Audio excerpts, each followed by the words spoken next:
How to use the no beard filter on TikTok. Hey guys, welcome back to the channel.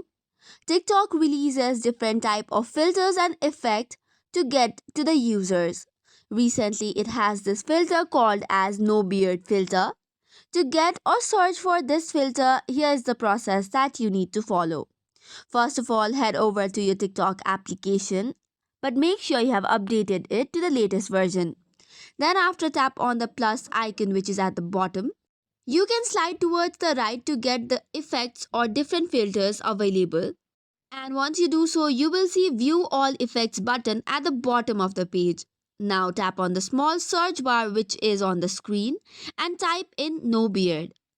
After this, you'll see a list of different features available for this, such as beardless filter, no beard, shave beard, and much more. To choose any of it, tap on the red icon with the video icon and it will get the filter loaded at your screen. Now you just have to show your face and get the filter impact on your face as well. So that's it for today's video. For more such contents, do not forget to hit the like and subscribe button. Thank you and keep watching.